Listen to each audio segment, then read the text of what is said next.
পিলখানা হত্যাকাণ্ডের পরপর আমাদের অনেক পেট্রিয়টিক, জাতীয়বাদী এবং সাহসী সেনাবাহিনীর কর্মকর্তা কিন্তু বিচার চেতে গিয়ে তাদের চাকরিচ্যুত হয়ে গেছে। অনেক অফিসারদের কিন্তু জেলও হয়ে গেছে। দরবারে শত শত অফিসার আগের রেজিম চাকরি শেষ করে দিয়েছে, সবার অফিসারদের জীবন ধ্বংস করে দিয়েছে। একটা ইন্ডিপেন্ডেন্ট কমিশন যদি থাকে, যত দেশপ্রেমিক ন্যাশনালিস্টিক জাতীয়বাদী অফিসার ছিলেন যারা আমাদের বিচারের জন্য যুদ্ধ করেছে, তাদেরকে আমরা বলবো তাদের অবদান আমরা কখনো ভুলবো না। এই ক্ষতিগ্রস্ত সেনাবাহিনী কর্মকর্তা যারা ন্যায় বিচার দাবি করতে গিয়ে তাদের চাকরি হারিয়েছে, তাদের জীবন ধ্বংস হয়ে গেছে, জেল খেটেছে, তাদের যেন ট্রু রিইনস্টেটমেন্ট থাকে এবং কম্পেনসেশন দেওয়া হয়। আমাদের বাবারা কিন্তু আমাদের বিডিআর সৈনিকদের অনেক ভালোবাসতেন।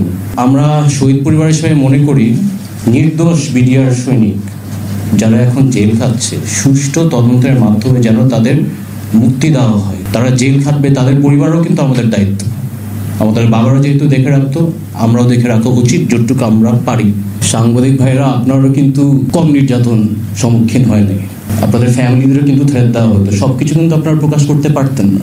লাস্ট 25 ফেব্রুয়ারি কয়েক স্টেটমেন্ট দেওয়ার পরে এক আওয়ামী লীগ নেতা আমাকে ফোন দিয়ে বলে যে ওনার নেত্রী পিলখানায় আমার বাবা মাকে জবাই দিয়েছে, আমি যদি বেশি বাড়াবাড়ি করি আমাকেও তেমনি জবাই দিবে। 25 ফেব্রুয়ারি 2009 সাল কি নির্মমভাবে হত্যা করেছে আসলে বলতে তো কষ্ট হয়।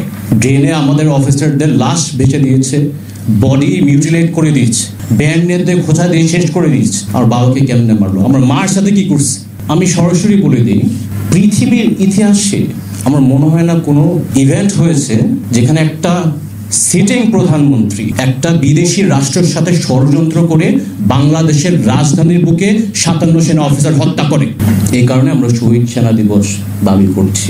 15 বছরের ট্রায়াল তদন্ত আমরা মানি না, কারণ প্রধান যে হত্যাকারীর যে নির্দেশ দিয়েছেন সে তখন ক্ষমতায়, গণভবনে, সংসদে। খুনিকে আর নিজের বিচার করবে?